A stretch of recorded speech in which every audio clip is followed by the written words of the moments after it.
আসসালামু আলাইকুম, সবাই কেমন আছেন? আশা করি অনেক ভালো আছেন। তো আজকে কিন্তু আমি চলে আসছি বিএফএস গ্লোবালে। তো দেখুন, কিছুদিন আগে কিন্তু শুক্র শনি তারা কিন্তু ডিউটি করেছে, কারণ তাদের পাসপোর্ট ডেলিভারির সংখ্যাটা তারা প্রতিশ্রুতি দিয়েছে যে 20,000 পাসপোর্ট ডিসেম্বরের মধ্যেই তারা ডেলিভারি দিবে, ভিসা সহ এবং ভিসা ছাড়া। তো সেই জিনিসটা তারা কথা রাখার কারণে কিছুদিন তারা নর্মালি কাজ করেছে, যখন তারা চাপ সামলাতে না পারার কারণে কিন্তু শনিবারেও তারা ডিউটি করছে। তো এখন কিন্তু বর্তমান প্রেক্ষাপটে কিন্তু অবস্থা পুরাই ভিন্ন। তারা যথারীতি 20,000 পাসপোর্ট প্রায় ডেলিভারি দেওয়া শেষ। আর আপনারা জানেন আজকে 1 তারিখ। তো আজকে কিন্তু বিএফএস গ্লোবাল তাদের আগের মতো স্বাভাবিক কার্যক্রমের মতো কিন্তু আবারও বন্ধ করে দিছে শনিবারে।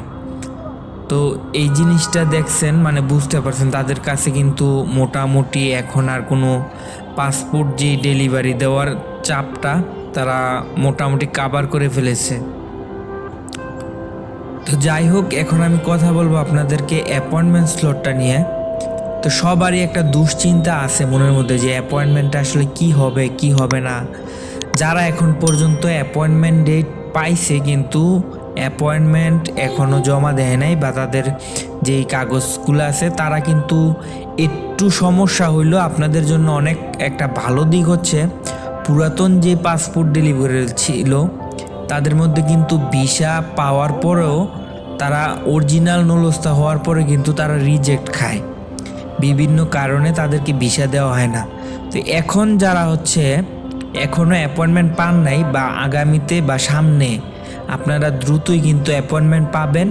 এই 1 সপ্তাহ 1 থেকে 15 তারিখের ভিতরেই একটা আপনারা খবর পাবেন যে অ্যাপয়েন্টমেন্ট স্লটটা খুইলা গেছে, বা আপনাদেরকে পুনরায় ডাকা হবে। যারা মেল করছেন তাদেরকে অ্যাপয়েন্টমেন্ট ডেটগুলো দেওয়া হবে। তো যে জিনিসটা বলতেছিলাম, তাদের জন্য সুখবর হচ্ছে এই কারণে তারা কিন্তু নতুন যারা পাসপোর্ট জমা দিবে তাদের ক্ষেত্রে কিন্তু এই জিনিসটা হবে না যে হচ্ছে অরিজিনাল নলস্তা আছে কিন্তু রিজেক্ট খাবে। তো এই জিনিসটা তাদের জন্য একটু প্লাস পয়েন্ট। সেই সাথে কথা বলবো ডোমেস্টিক বা স্টুডেন্ট ভিসা যারা আছেন তাদের কিন্তু অ্যাপয়েন্টমেন্ট সবসময় চালু ছিল, তাদেরকে এখন পর্যন্ত কোনো নিষেধাজ্ঞা দেওয়া হয় নাই, তাদের কার্যক্রমগুলো স্বাভাবিক আছে। কিন্তু ডোমেস্টিক ভিসাটাও একটু ধীরে ধীরে কাজ করতেছে, কারণ আপনারা জানেন ওয়ার্ক ভিসা নিয়ে কিন্তু সব সমস্যা। তো ওয়ার্ক ভিসার এই প্রবলেমগুলো সলভ করার জন্য ডোমেস্টিক স্টুডেন্ট ভিসা এগুলো একটু নিয়ে আস্তে ধীরে কাজ করতেছে। ভিসা দেয় না জিনিসটা এরকম না, একেবারে বন্ধ করে নাই।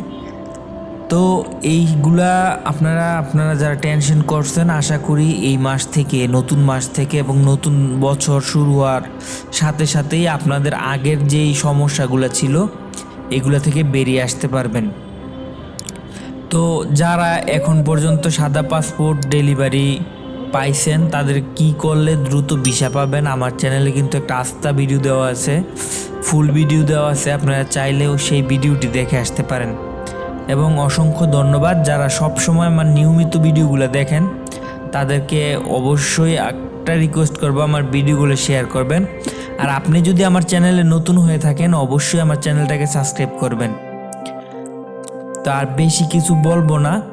যারা আপনারা একটু অনেক প্রশ্নের জবাব চান বা অনেক কিছু জানার ইচ্ছা থাকে, আমার পূর্বে ভিডিওগুলো দেখলে আপনাদের হয়তোবা আপনাদের যে প্রশ্নের উত্তরগুলো আছে এগুলা আপনারা পেয়ে যেতে পারেন। সেই ক্ষেত্রে কিন্তু আবার বিএফএস গ্লোবালের সাথে যে সাক্ষাৎকার নিয়েছিলাম একটা ফোন রেকর্ড আপনাদেরকে দিয়ে রাখছি আমার ইউটিউব চ্যানেলে, আপনারা চাইলে ওই ভিডিওটা দেখে আসতে পারেন। তো ধন্যবাদ, সবাই ভালো থাকবেন, সুস্থ থাকবেন। আসসালামু আলাইকুম।